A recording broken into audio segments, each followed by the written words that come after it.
ഇന്ന് നമ്മൾ സിനിമക്ക് പോകാൻ നിൽക്കലാണേ. അപ്പം അമ്മേൻ്റെ ഒരു സർപ്രൈസ്, എന്ത് ഡ്രസ്സ് എടുക്കാൻ പോകണം പോലും. അച്ഛന് കിഷ കിട്ടില്ല ഇടാൻ. ഞാൻ പരിപാടിയെല്ലാം കഴിയുമ്പോഴേക്ക് 7 മണിയായി. 7:30 ഷോ. ഞാനല്ലെങ്കിലും സിനിമക്ക് പോകുമ്പോൾ എപ്പോഴും ലേറ്റായിട്ട് തന്നെ എത്തത്.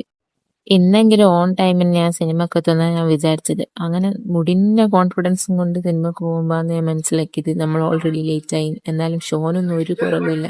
അങ്ങനെ അവിടെ നിന്ന് ഇറങ്ങി പെട്ടെന്ന് തന്നെ നടന്ന് അപ്പം തന്നെ ദേവ് ടിക്കറ്റ് എല്ലാം എടുത്ത് ഉള്ളിലേക്ക് കയറിയിന്. ഓളൊരിക്കൽ സിനിമ കണ്ടയാ, എന്നാലും ഓളിനെയാണ് ഫസ്റ്റ് എത്തീന്.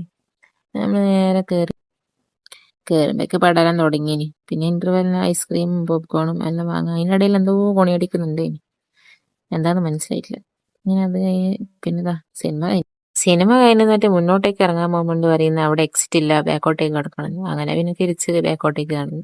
പുറത്തിറങ്ങി നേരെ പാർക്കിങ്ങിലെത്തിയപ്പോൾ ചർച്ച ചെയ്യുന്നേ ഇനി എങ്ങോട്ടേക്ക് പോകുന്നു. കടൽപ്പാലം പോകണോ അതോ ഫുഡ് കഴിക്കാൻ പോകണോ? അങ്ങനെ നമ്മൾ ഫുഡ് കഴിക്കാൻ പോകാൻ തീരുമാനിച്ചേ. അങ്ങനെ റൈസും റൊട്ടിയിലാണ് ഫുഡ് കഴിക്കാൻ വേണ്ടി വന്നിട്ടുണ്ടായത്. പിന്നെ അവിടെ ഇരുന്ന് ഓർഡറൊക്കെ കൊടുക്ക്. ഈ ഒഴിക്കൽ കാണുമ്പോൾ ഓർമ്മ വരുന്നത് ഞങ്ങളെ ചങ്കിനൊന്ന് മെൻഷനാക്കി പോട്ടെ. അങ്ങനെ ഓരോ കോമഡിയും ഫുഡടിയും ഒക്കെ കഴിഞ്ഞ് നമ്മൾ നേരെ വീട്ടിലേക്ക് പോകാൻ തുടങ്ങി. എൻ്റെ ലൈഫിൽ ആദ്യമായിട്ടാണ് നമ്മളിങ്ങനെ കസിൻസ് എല്ലാം കൂടി ഒത്തൊരുമിച്ച് ഇങ്ങനെ പോകുന്നത്. പിന്നെ നേരെ വീട്ടിലേക്ക്